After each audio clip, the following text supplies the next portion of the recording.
Now for this hour, we start with U.S. Tensions in Minneapolis remain high after the fatal shooting of licensed gun owner Alex Pretti by federal agents.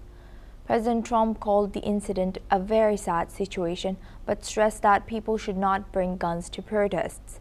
Pretti, who was carrying a fully loaded gun and magazines, was shot by ICE officers. Trump rejected comparisons of Pretti to an assassin, but said the circumstances were unfortunate.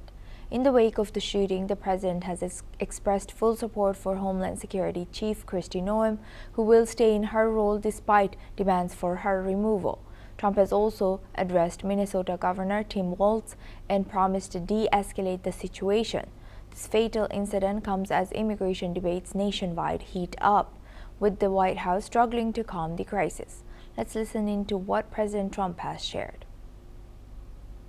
I think she's doing a very good job. The border is totally secure. You know, you forget. We had a border that I inherited where millions of people were coming through. Now we have a border where no one is coming through. Tom Homan, as you know, is in Minnesota now. He's meeting with the governor, and he's meeting with the mayor, I think, later. And I hear that's all going very well also. But, you know, we're doing a big investigation. I want to see the investigation. I'm going to be watching over it. I want a very honorable and honest investigation. I have to see it myself. Now for this discussion, we welcome Mr. Matthew Adam. He's an American journalist and author, joins us live from Washington, D.C. Thank you very much, Mr. Adam, for joining us. Good to see you. So, Mr. Adam, now looking at this, what more can you tell us about this? Mr. Adam, what more can you tell us about what's going on in Minneapolis now? Are tensions de-escalating? Well, yeah, tensions are de-escalating in Minnesota, in Minneapolis, and there is, there's reason to believe that the authorities, that the city authorities in Minneapolis and the state authorities in Minnesota are going to are not going to interfere with ICE, with the federal immigration enforcement efforts in Minneapolis, because President Trump reached out to Minnesota Governor Tim Walz and Minneapolis Mayor Jacob Frey, and had a good talk with them, and he removed the controversial Border Patrol commander by the last name of Bovino, and replaced him with border czar Tom Homan, who was a longtime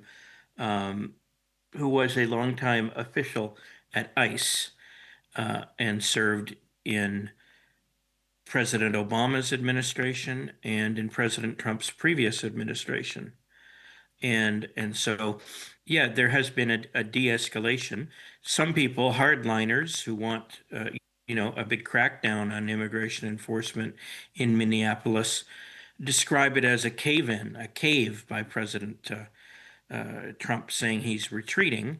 And that's one way of looking at it. Another way of looking at it is that, he's president and he's trying to get along with and cooperate with a governor and a mayor of a major American city in order to get the federal immigration enforcement operation completed.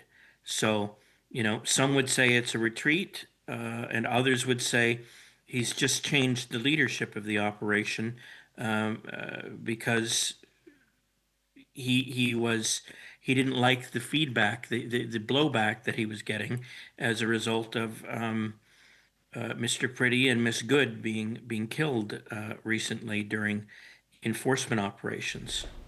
Right. So yeah, it looks like they're going to cooperate, but if they don't, President Trump can still invoke the Insurrection Act and take over with military, the U.S. military. So President Trump still has options. Right.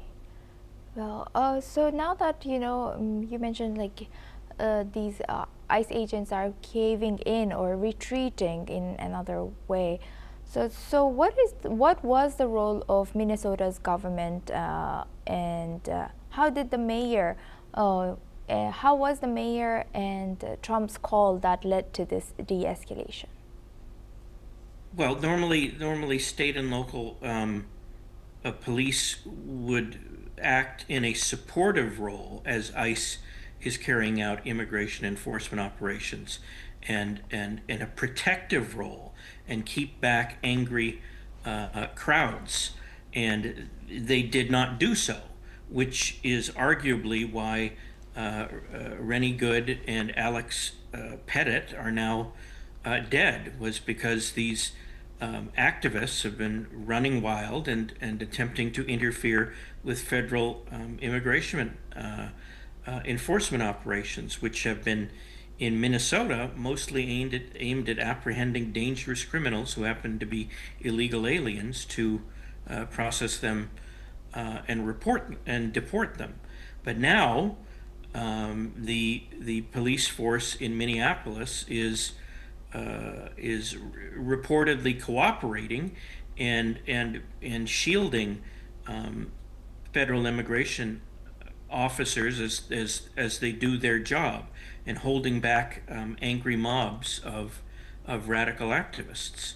So, that makes a big difference. This is normally what happens in most states, but Minnesota has been a holdout for many months, and that has definitely contributed to the violence there. With that, I would like to thank Mr. Vadam for joining us today and sharing that insight from Washington, D.C. Thank you very much.